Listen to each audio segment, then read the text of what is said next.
The 40 Rules of Love to Zahir and Zelda. When I was a child, I saw God. I saw angels. I watched the mysteries of the higher and lower worlds. I thought all men saw the same.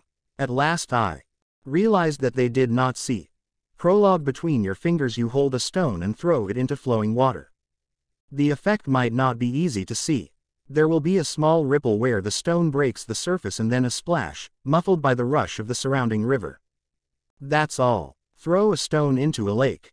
The effect will be not only visible but also far more lasting. The stone will disrupt the still waters. A circle will form where the stone hit the water, and in a flash that circle will multiply into another, then another. Before long the ripples caused by one plop will expand until they can be felt everywhere along the mirrored surface of the water. Only when the circles reach the shore will they stop and die out. If a stone hits a river, the river will treat it as yet another commotion in its already tumultuous course. Nothing unusual, nothing unmanageable. If a stone hits a lake, however, the lake will never be the same again. For 40 years Ella Rubinstein's life had consisted of still waters, a predictable sequence of habits, needs, and preferences. Though it was monotonous and ordinary in many ways, she had not found it tiresome. During the last 20 years, every wish she had, every person she befriended, and every decision she made was filtered through her marriage. Her husband, David, was a successful dentist who worked hard and made a lot of money. She had always known that they did not connect on any deep level, but connecting emotionally need not be a priority on a married couple's list, she thought, especially for a man and a woman who had been married for so long. There were more important things than passion and love in a marriage, such as understanding, affection, compassion, and that most godlike act a person could perform, forgiveness. Love was secondary to any of these. Unless, that is, one lived in novels or romantic movies, where the protagonists were always larger than life and their love nothing short of legend. Ella's children topped her list of priorities. They had a beautiful daughter in college, Jeanette, and teenage twins, Orly and Avi. Also, they had a 12-year-old golden retriever, Spirit, who had been Ella's walking buddy in the mornings and her cheeriest companion ever since he'd been a puppy. Now he was old, overweight, completely deaf, and almost blind. Spirit's time was coming, but Ella preferred to think he would go on forever. Then again, that was how she was. She never confronted the death of anything, be it a habit, a phase, or a marriage, even when the end stood right in front of her, plain and inevitable. The Rubinsteins lived in Northampton, Massachusetts, in a large Victorian house that needed some renovation but still was splendid, with 5 bedrooms, 3 baths, shiny hardwood floors, a 3-car garage, French doors, and, best of all, an outdoor jacuzzi.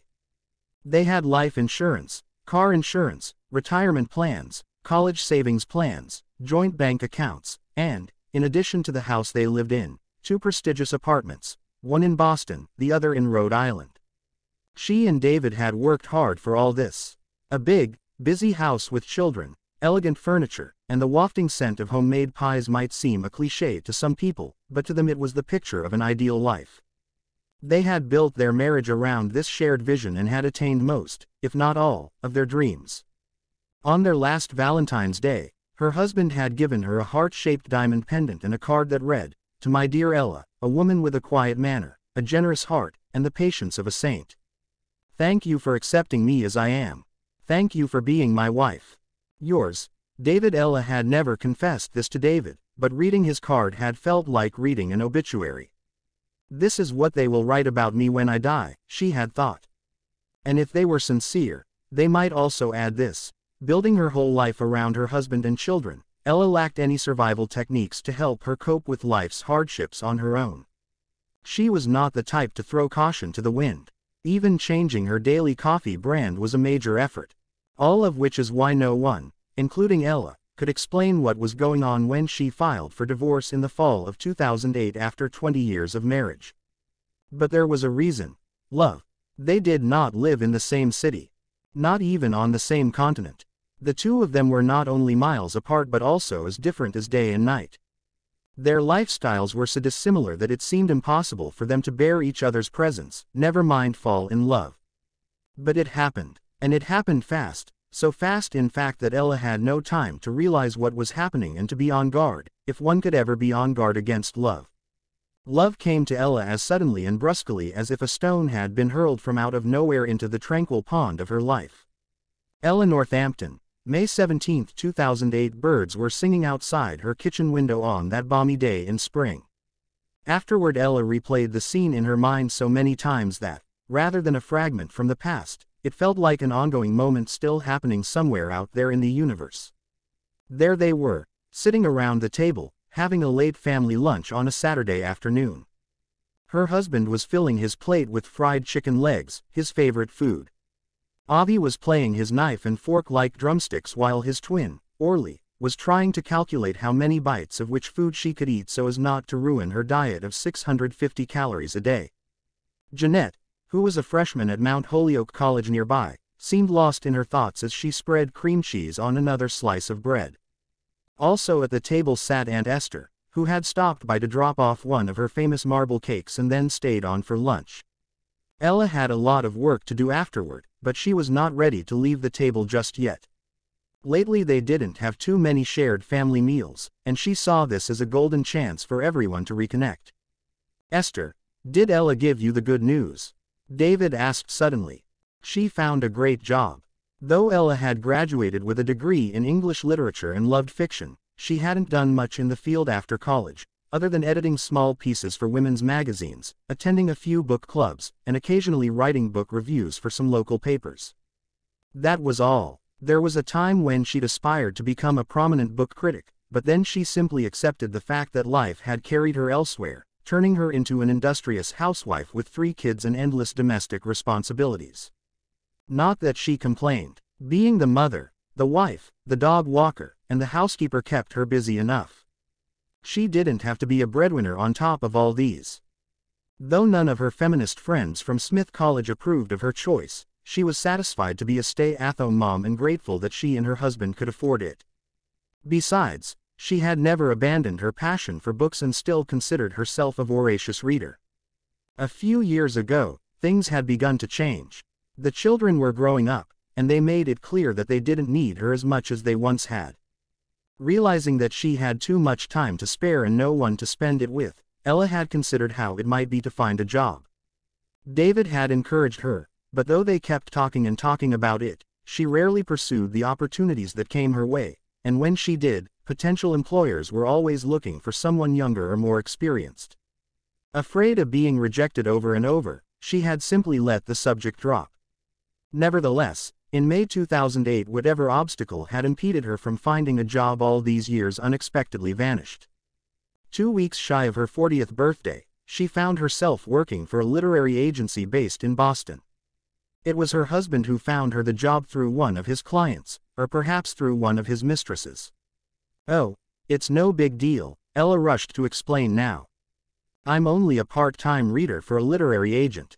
But David seemed determined not to let her think too little of her new job. "Come on, tell them it's a well-known agency," he urged, nudging her, and when she refused to comply, he heartily agreed with himself. "It's a prestigious place, Esther. You should see the other assistants. Girls and boys fresh out of the best colleges. Ella is the only one going back to work after being a housewife for years. Now, isn't she something?"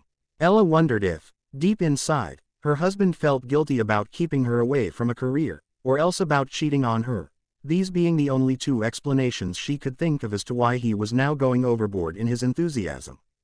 Still smiling, David concluded, "This is what I call chutzpah. We're all proud of her. She is a prize, always was," said Aunt Esther in a voice so sentimental that it sounded as if Ella had left the table and was gone for good. They all gazed at her lovingly. Even Avi didn't make a cynical remark, and Orly for once seemed to care about something other than her looks. Ella forced herself to appreciate this moment of kindness, but she felt an overwhelming exhaustion that she had never experienced before. She secretly prayed for someone to change the subject. Jeanette, her older daughter, must have heard the prayer, for she suddenly chimed in, "I have some good news, too." All heads turned toward her, faces beaming with expectation. "Scott and I have decided to get married," Jeanette announced. "Oh, I know what you guys are going to say. That we haven't finished college yet and all that, but you've got to understand, we both feel ready for the next big move. An awkward silence descended upon the kitchen table as the warmth that had canopied them just a moment ago evaporated. Orly and Avi exchanged blank looks, and Aunt Esther froze with her hand tightened around a glass of apple juice. David put his fork aside as if he had no appetite left and squinted at Jeanette with his light brown eyes that were deeply creased with smile lines at the corners. However, right now he was anything but smiling. His mouth had drawn into a pout, as though he had just downed a swig of vinegar. "Great. I expected you to share my happiness, but I get this cold treatment instead," Jeanette whined. "You just said you were getting married," remarked David as if Jeanette didn't know what she'd said and needed to be informed. "Dad, I know it seems a bit too soon, but Scott proposed to me the other day and I've already said yes." "But why?" asked Ella. From the way Jeanette looked at her, Ella reckoned that was not the kind of question her daughter had expected. She would rather have been asked, when, or how.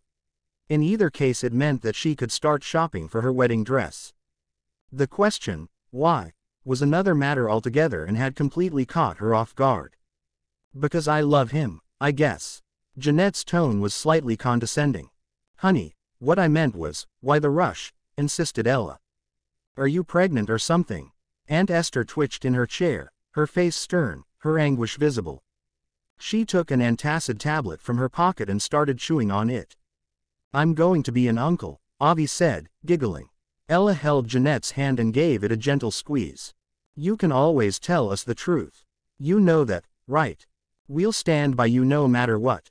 "Mom, will you please stop that?" Jeanette snapped as she pulled her hand away.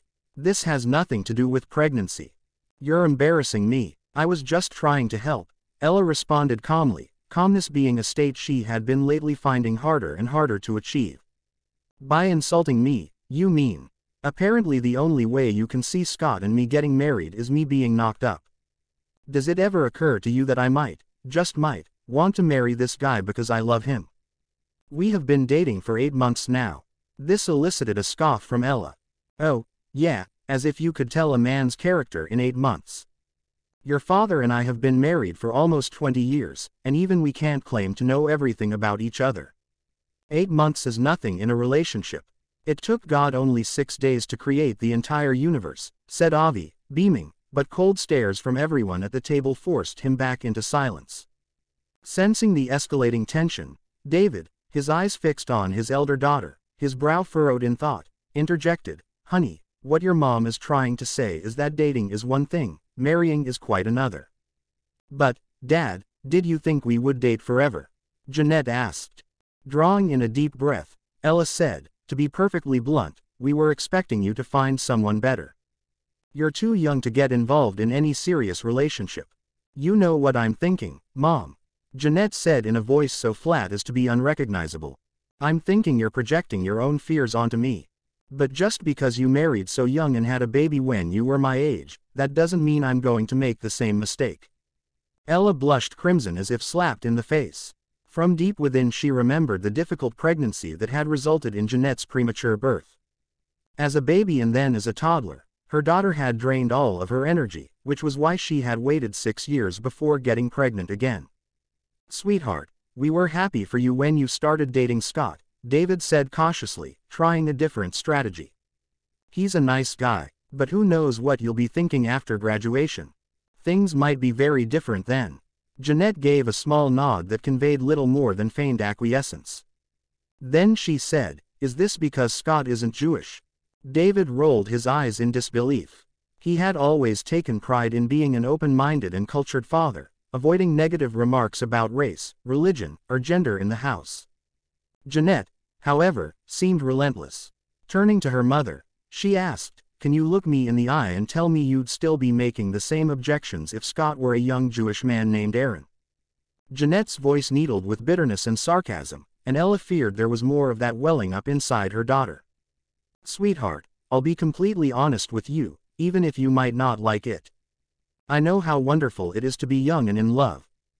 Believe me, I do. But to get married to someone from a different background is a big gamble. And as your parents we want to make sure you're doing the right thing. And how do you know your right thing is the right thing for me? The question threw Ella off a little. She sighed and massaged her forehead, as if on the verge of a migraine. I love him, Mom. Does that mean anything to you? Do you remember that word from somewhere? He makes my heart beat faster. I can't live without him. Ella heard herself chuckle. It was not her intention to make fun of her daughter's feelings, not at all, but that was probably what her laughing to herself sounded like. For reasons unknown to her, she felt extremely nervous. She'd had fights with Jeanette before, hundreds of them, but today it felt as though she were quarreling with something else, something bigger. Mom, haven't you ever been in love? Jeanette retorted, a hint of contempt creeping into her tone. Oh, give me a break. Stop daydreaming and get real, will you? You're being so. Ella's eyes darted toward the window, hunting for a dramatic word, until finally she came up with, romantic. What's wrong with being romantic? Jeanette asked, sounding offended. Really, what was wrong with being romantic? Ella wondered. Since when was she so annoyed by romanticism? Unable to answer the questions tugging at the edges of her mind, she continued all the same. Come on, honey, which century are you living in? Just get it in your head, women don't marry the men they fall in love with. When push comes to shove, they choose the guy who'll be a good father and a reliable husband. Love is only a sweet feeling bound to come and quickly go away. When she finished talking, Ella turned to her husband. David had clasped his hands in front of him, slowly as if through water, and was looking at her like he'd never seen her before. I know why you're doing this, Jeanette said. You're jealous of my happiness and my youth. You want to make an unhappy housewife out of me. You want me to be you, Mom. Ella felt a strange, sinking feeling in the pit of her stomach, as if she had a giant rock sitting there. Was she an unhappy housewife? A middle-aged mom trapped in a failing marriage? Was this how her children saw her? And her husband, too? What about friends and neighbors? Suddenly she had the feeling that everyone around her secretly pitied her, and the suspicion was so painful that she gasped. You should apologize to your mom, David said, turning to Jeanette with a frown on his face. It's all right. I don't expect an apology, Ella said dejectedly. Jeanette gave her mother a mock leer. And just like that, she pushed back her chair, threw her napkin aside, and walked out of the kitchen. After a minute Orly and Avi silently followed suit, either in an unusual act of solidarity with their elder sister or because they'd gotten bored of all this adult talk. Aunt Esther left next, mumbling some poor excuse while chewing fiercely on her last antacid tablet. David and Ella remained at the table, an intense awkwardness hanging in the air between them.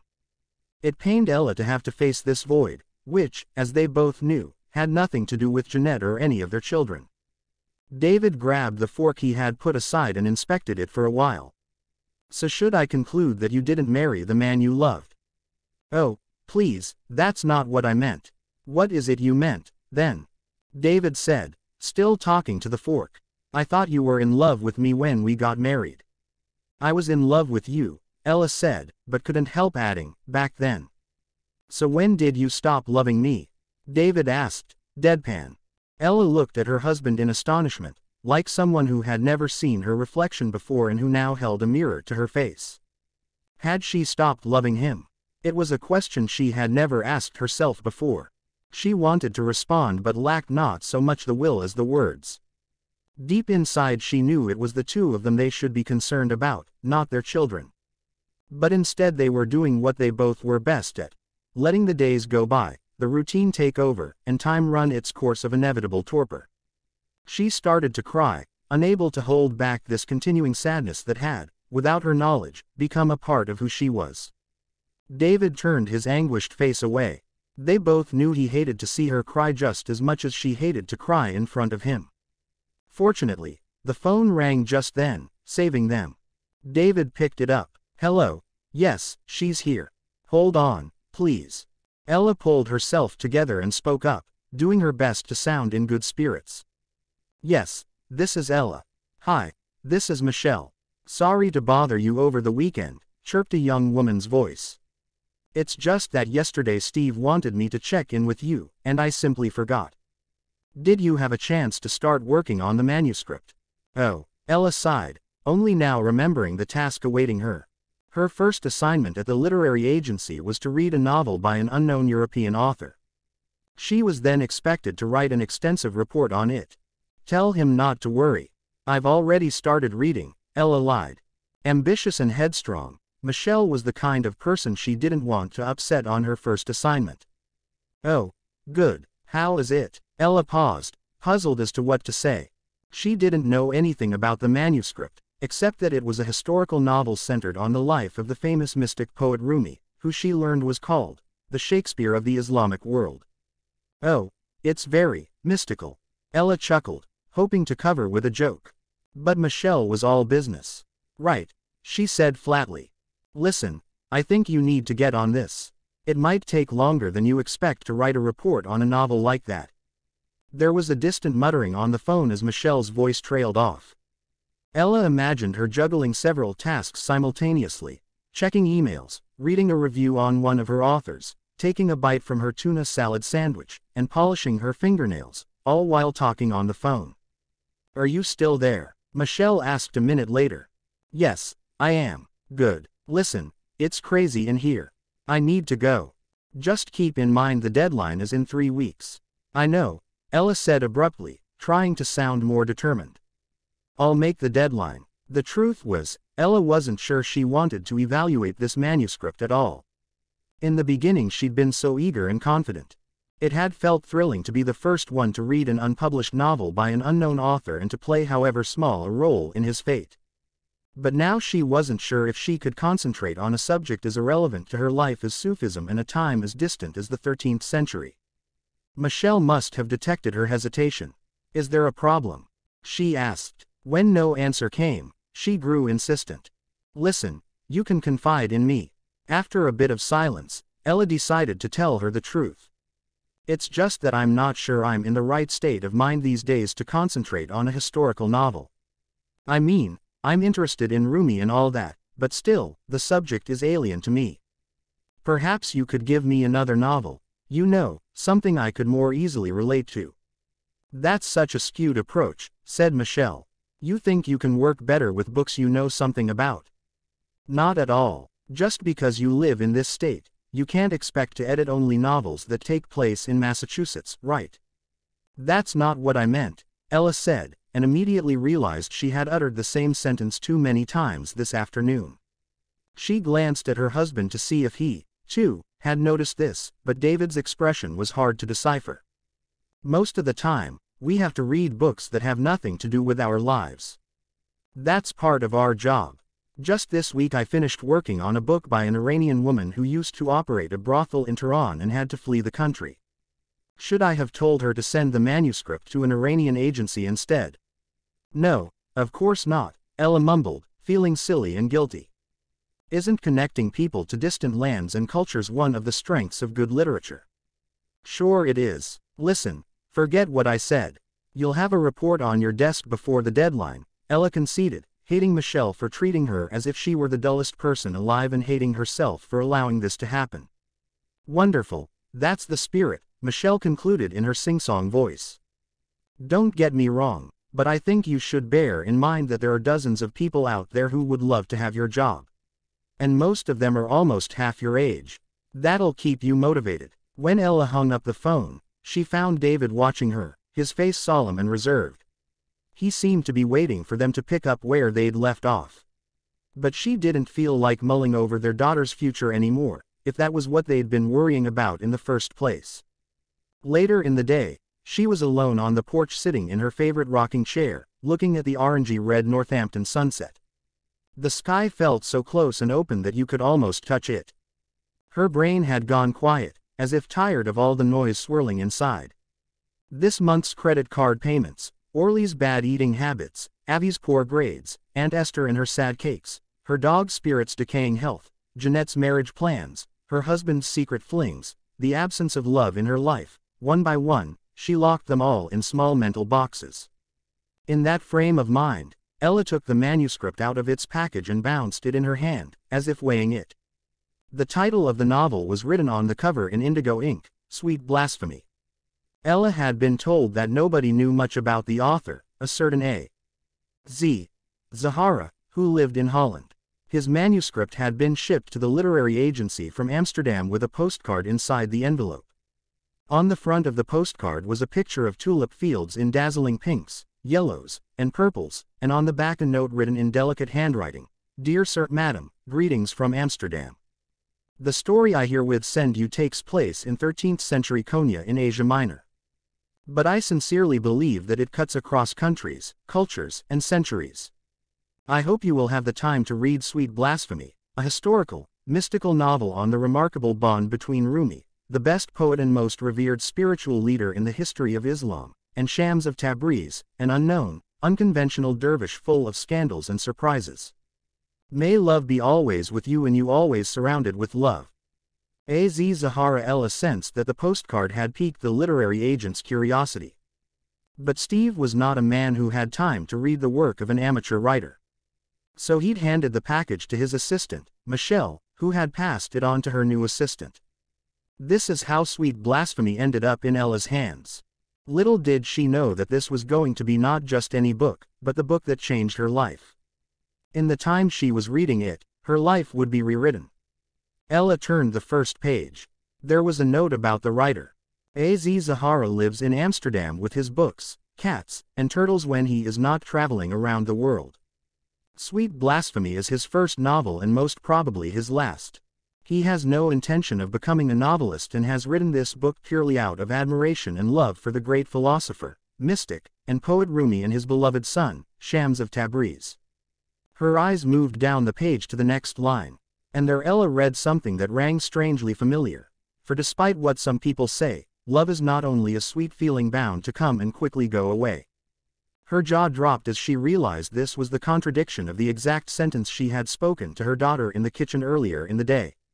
She stood still for a moment, shivering with the thought that some mysterious force in the universe, or else this writer, whoever he might be, was spying on her. Perhaps he had written this book knowing beforehand what kind of person was going to read it first. This writer had her in mind as his reader. For some reason unbeknownst to her, Ella found the idea both disturbing and exciting. In many ways the 21st century is not that different from the 13th century. Both will be recorded in history as times of unprecedented religious clashes, cultural misunderstandings, and a general sense of insecurity and fear of the other. At times like these, the need for love is greater than ever. A sudden wind blew in her direction, cool and strong, scattering the leaves on the porch. The beauty of the sunset drifted toward the western horizon, and the air felt dull, joyless. Because love is the very essence and purpose of life.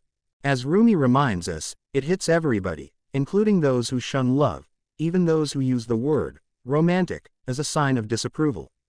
Ella was as bowled over as if she had read there. Love hits everybody, even a middle-aged housewife in Northampton named Ella Rubinstein.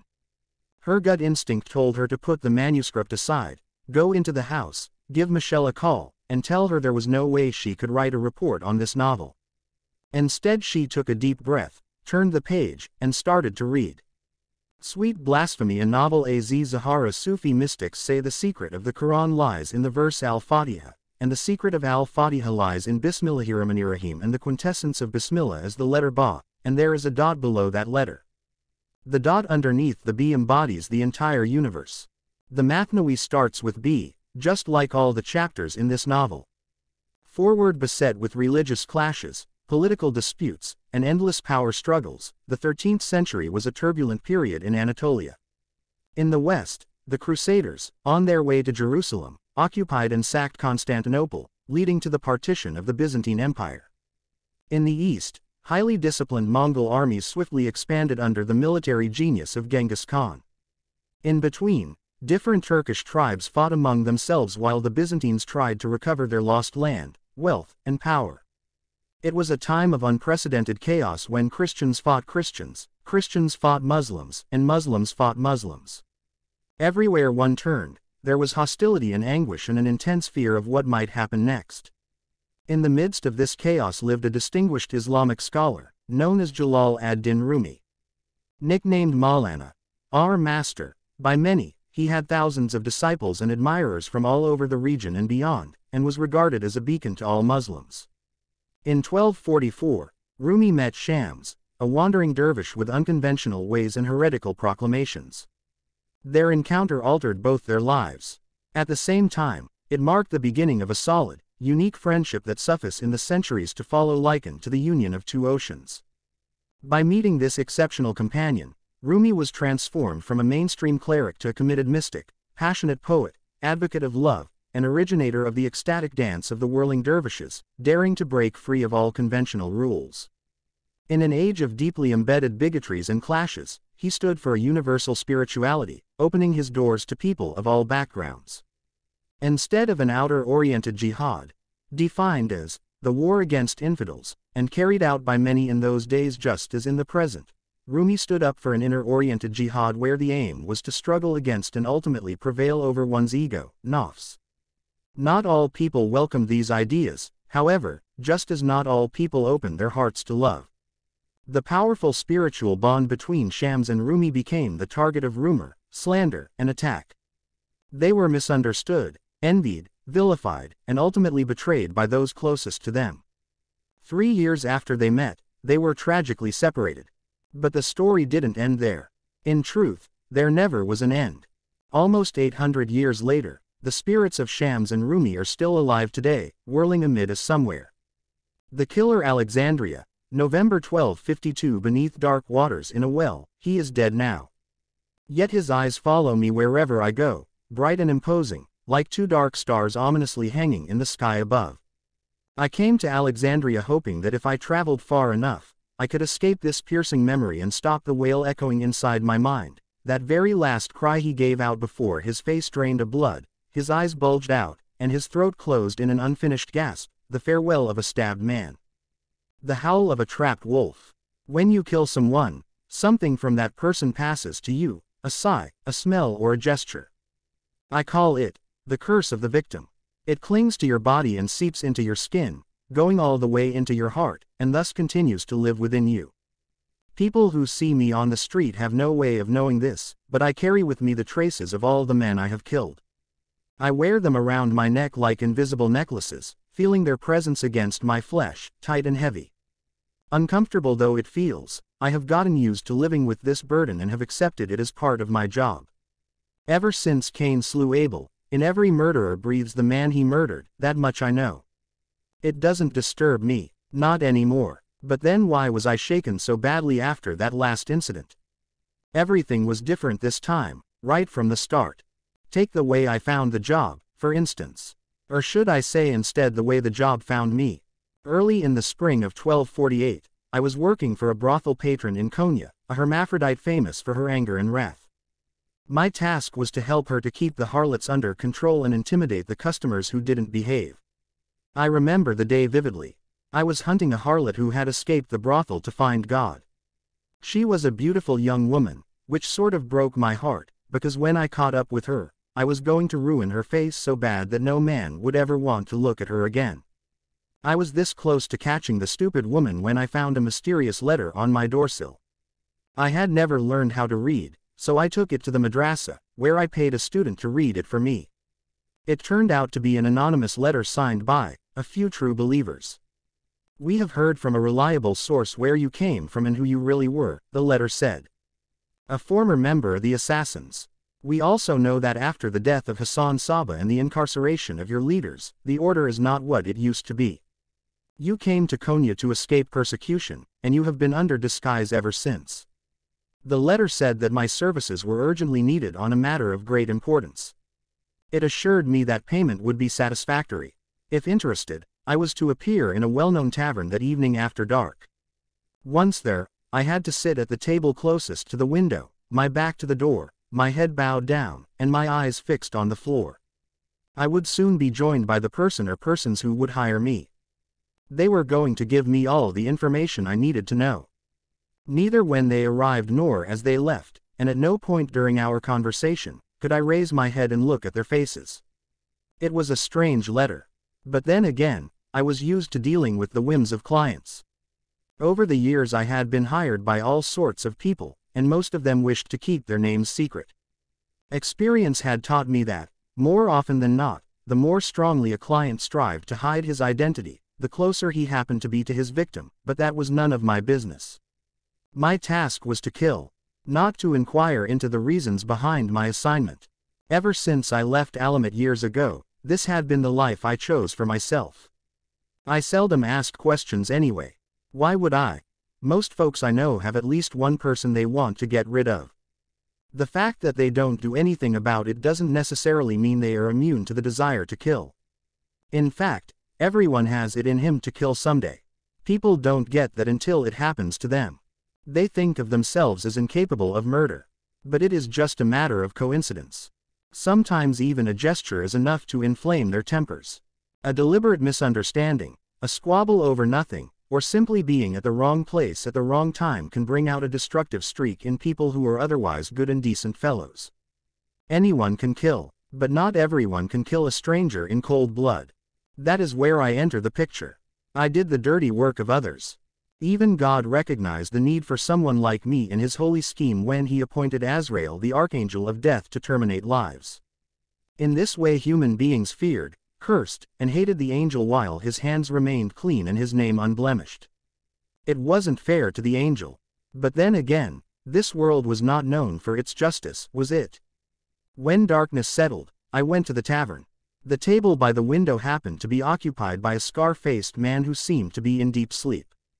It occurred to me to wake him up and tell him to go somewhere else, but with drunks you never knew how they would react, and I had to be careful not to draw too much attention to myself. So I sat at the next available table, facing the window. Before long, two men arrived. They sat on either side of me so as not to show their faces. I didn't need to look at them, though, to realize how young they were and how unprepared for the step they were about to take. "You came highly recommended," said one of them, his tone not so much cautious as apprehensive. "We were told you were the best." It felt funny, the way he said it, but I suppressed my smile. I noticed they were scared of me, which was a good thing. If they were scared sufficiently, they could not dare to do me wrong. So I said, "Yes, I am the best. That is why they call me Jackal Head. I have never let my clients down, no matter how hard the task." "Good," he sighed, "because this might not be an easy task." Now the other guy spoke. "See, there's this man who has made himself too many enemies. Ever since he came to this town, he has brought nothing but trouble. We have warned him several times, but he pays us no attention. If anything, he has become all the more contentious. He leaves us no other option. It was always the same.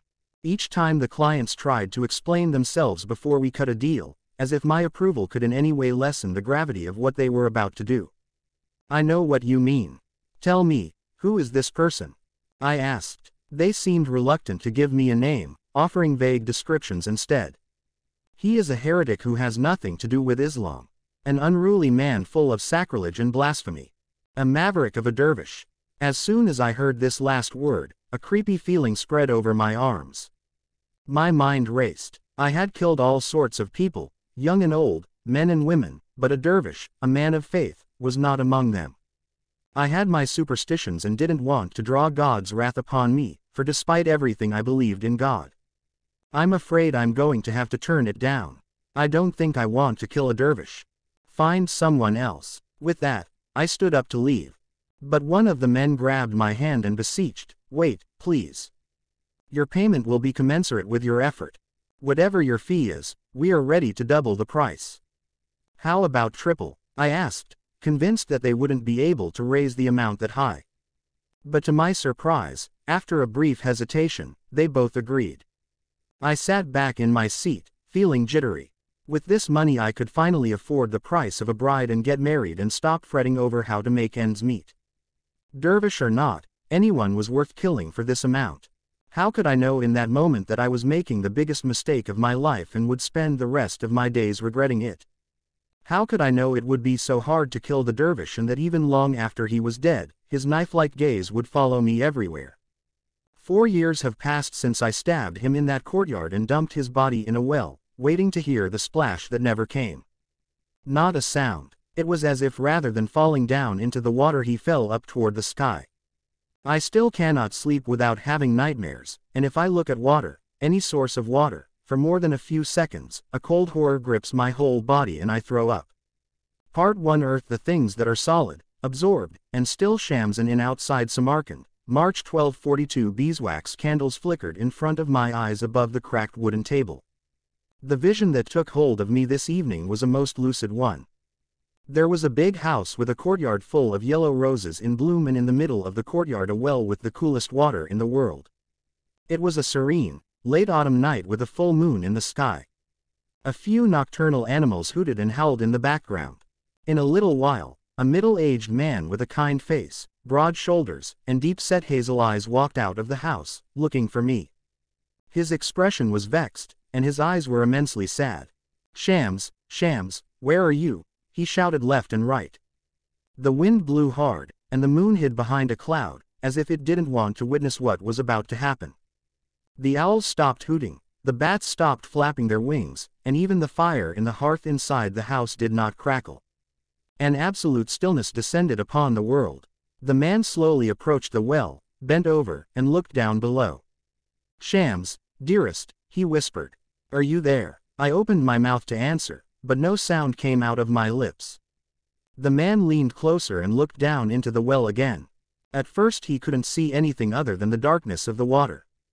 But then, deep down at the bottom of the well, he caught sight of my hand floating aimlessly on the rippling water like a rickety raft after a heavy storm. Next he recognized a pair of eyes, two shiny black stones, staring up at the full moon now coming out from behind thick, dark clouds. My eyes were fixed on the moon as if waiting for an explanation from the skies for my murder. The man fell on his knees, crying and pounding his chest. "They killed him. They killed my Shams," he yelled. Just then a shadow scurried out from behind a bush, and with fast, furtive moves it hopped over the garden wall, like a wildcat. But the man didn't notice the killer. Seized by a crushing pain, he screamed and screamed until his voice shattered like glass and flew all over into the night in tiny, prickly shards. "Hey, you, stop screaming like a maniac. Cut that awful noise or I am going to kick you out." I said, "Shut up. Do you hear me? Shut up." It was a male voice that shouted these words, booming menacingly close. I pretended not to hear him, preferring to stay inside my vision for at least a bit longer. I wanted to learn more about my death.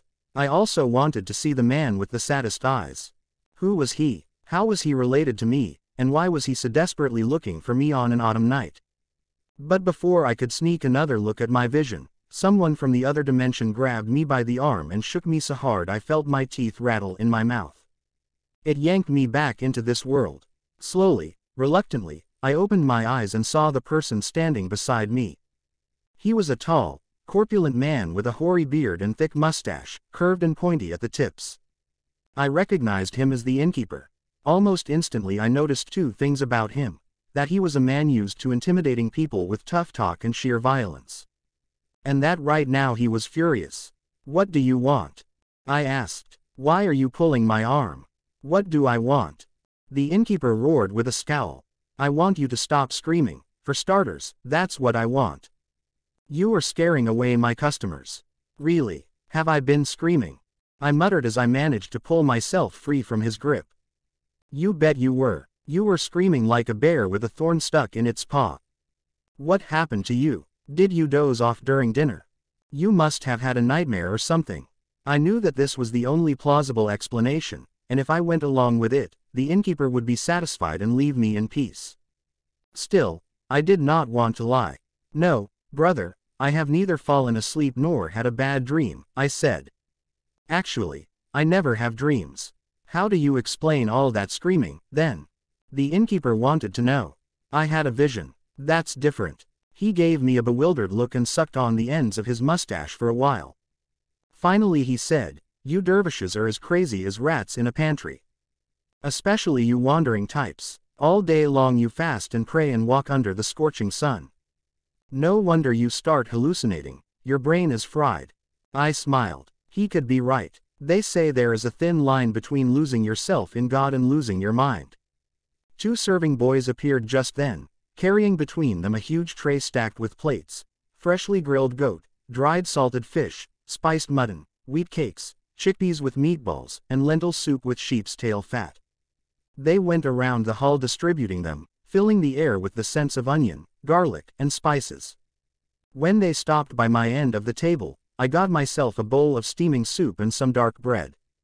Do you have money to pay for those? The innkeeper asked, with a flicker of condescension. No, I don't, I said. But allow me to offer an exchange. In return for the food and the room, I could interpret your dreams. To this he responded with a sneer, his arms akimbo, you just told me you never had dreams.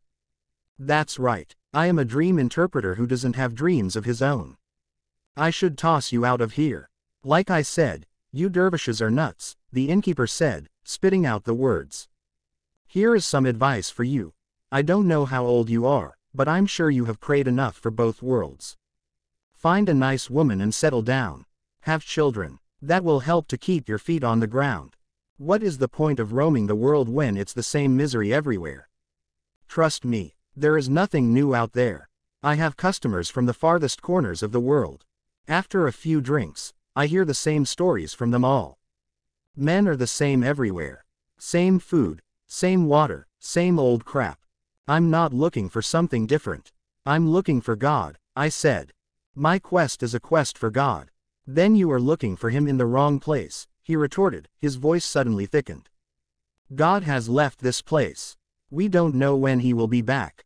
My heart flailed away at my chest while upon hearing this. When one speaks ill of God, he speaks ill of himself, I said. An odd, slanted smile etched along the innkeeper's mouth. In his face I saw bitterness and indignation, and something else that resembled childish hurt. Doesn't God say, I am closer to you than your jugular vein? I asked. God is not someplace far up in the sky. He is inside each and every one of us. That is why he never abandons us. How can he abandon himself? But he does abandon, the innkeeper remarked, his eyes cold and defiant. If God is here but does not move a finger when we suffer the worst ends, what does that tell us about him? It is the first rule, brother, I said. How we see God is a direct reflection of how we see ourselves. If God brings to mind mostly fear and blame, it means there is too much fear and blame welled inside us. If we see God as full of love and compassion, so are we. The innkeeper immediately objected, but I could see that my words had surprised him. How is that any different than saying God is a product of our imagination? I don't get it, but my answer was interrupted by a ruckus that broke out at the back of the dining hall. When we turned in that direction, we saw two rough-looking men yelling drunken gibberish. With unbridled insolence they were bullying the other customers, snatching food off their bowls, drinking from their cups, and, should anyone protest, mocking them like two naughty maktab boys. Somebody should take care of these troublemakers, don't you think? Hissed the innkeeper between clenched teeth. Now, watch me.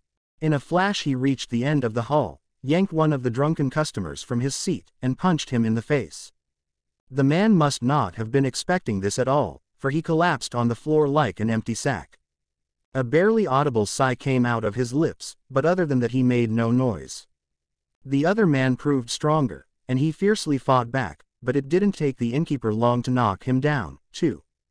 He kicked his unruly customer in the ribs and then stomped on his hand, grinding it under his heavy boots. We heard the crack of a finger breaking, or maybe more. Stop it, I exclaimed. You are going to kill him. Is that what you want? As a Sufi I had sworn to protect life and do no harm. In this world of illusions, so many people were ready to fight without any reason, and so many others fought for a reason. But the Sufi was the one who wouldn't fight even if he had a reason. There was no way I could resort to violence. But I could thrust myself like a soft blanket between the innkeeper and the customers to keep them apart. You stay out of this, dervish, or I'll beat the hell out of you, too.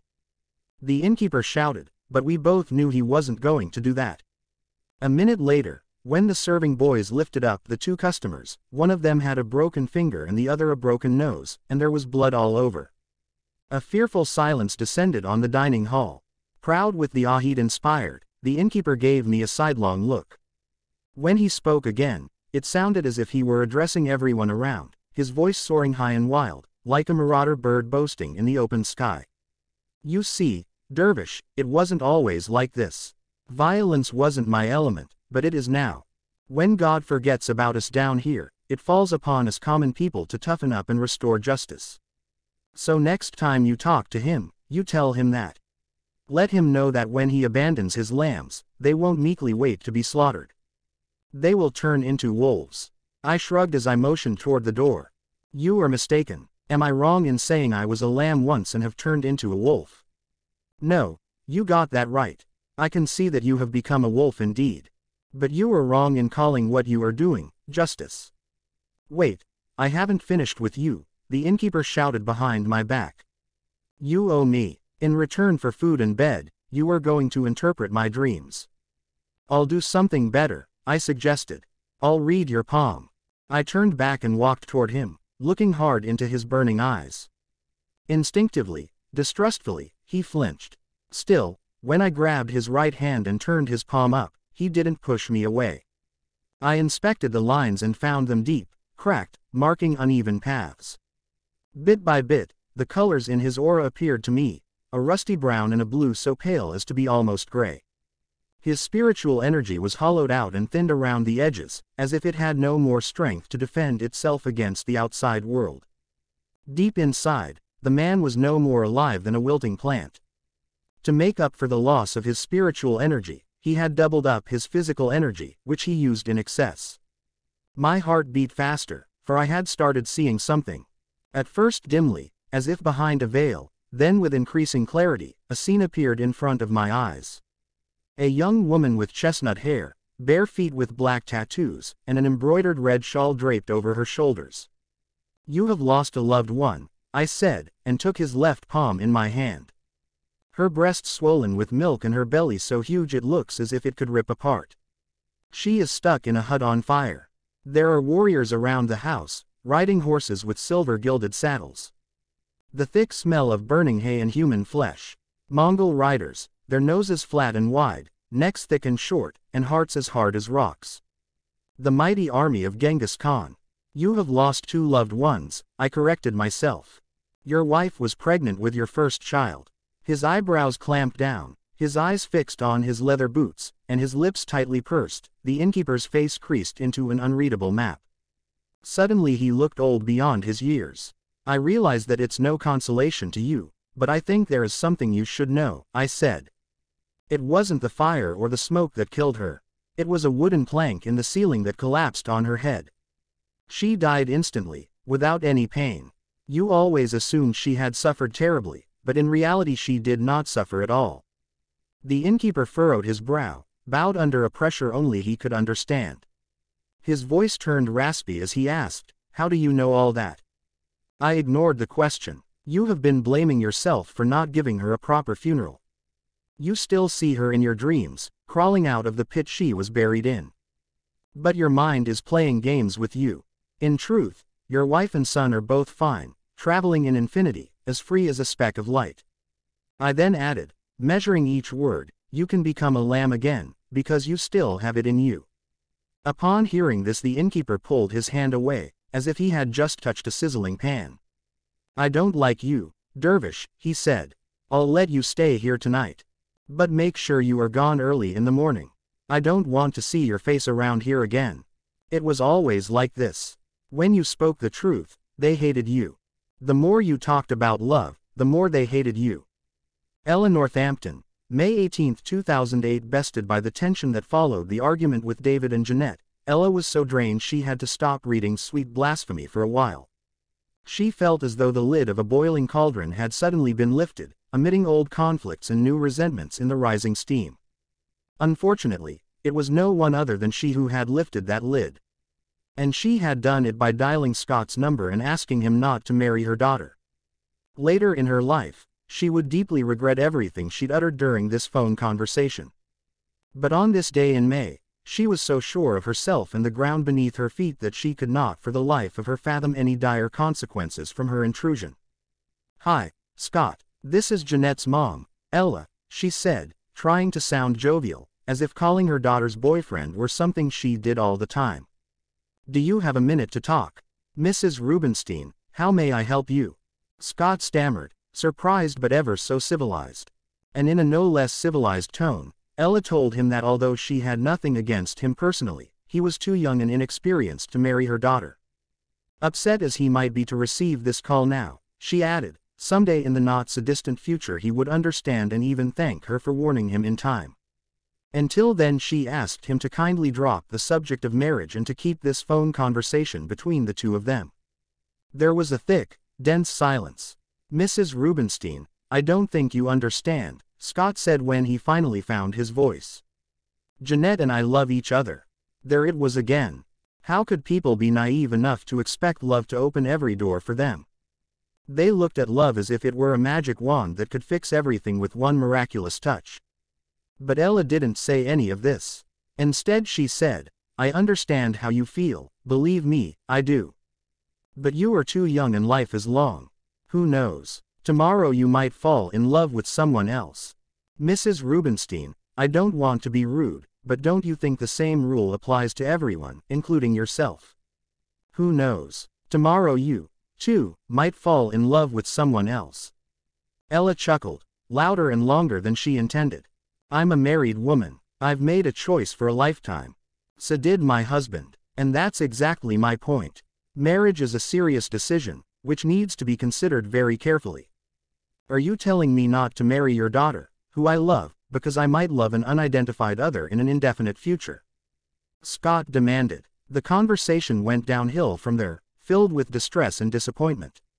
When they finally hung up, Ella headed to the kitchen and did what she always did at times of emotional unrest: she cooked. Half an hour later, she received a call from her husband.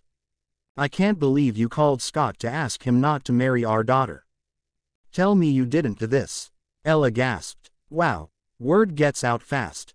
Honey, let me explain." But David interjected tensely, "There is nothing to explain. What you did was wrong. Scott told Jeanette, and now she's extremely upset. She'll be staying with her friends for a few days. She doesn't want to see you right now." He paused briefly. "And I don't blame her." That evening Jeanette wasn't the only one who didn't come home. David sent Ella a text message informing her of a sudden emergency that had arisen. There was no explanation as to the nature of the emergency. It was so unlike him and against the spirit of their marriage.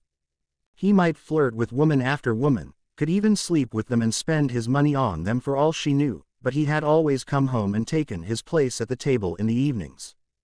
No matter how deep the rift between them, she always cooked and he always ate, gladly and gratefully, whatever she put on his plate.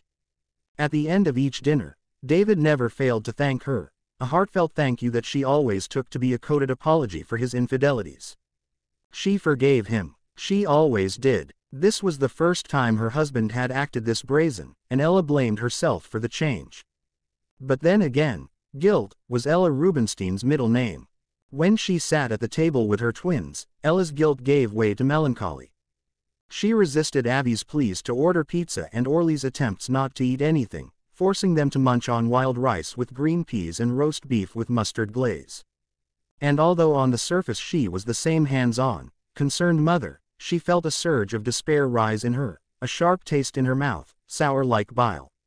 When dinner was over, Ella sat at the kitchen table on her own, finding the stillness around her heavy and unsettling. Suddenly the food she had cooked, the outcome of hours of hard work, seemed not only dull and boring but easily replaceable. She felt sorry for herself. It was a pity that, at almost 40, she hadn't been able to make more of her life. She had so much love to give and yet no one demanding it. Her thoughts turned to sweet blasphemy. She was intrigued by the character of Shams of Tabriz. It could be nice to have someone like him around, she joked to herself. Never a dull day with a guy like him. And somehow the image that popped up in her mind was of a tall, dark-looking, mysterious man with leather pants, a motorcycle jacket, and black hair that fell to his shoulders, riding a shiny red Harley-Davidson with multicolored tassels hanging from the handlebars. She smiled at the image. A handsome, sexy, Sufi motorcyclist riding fast on an empty highway. Wouldn't it be nice to get picked up while hitchhiking by a guy like that? Ella then wondered what Shams would see if he read her palm. Would he explain to her why her mind turned from time to time into a coven of dark thoughts? Or how come she felt so lonely even though she had a large, loving family? What about the colors in her aura? Were they bright and bold? Had anything in her life been bright and bold lately? Or ever? It was then and there, while sitting alone at the kitchen table with only a faint glimmer of light from the oven, that Ella realized that despite her high-flying words denying it, and despite her ability to keep a stiff upper lip, deep inside she longed for love.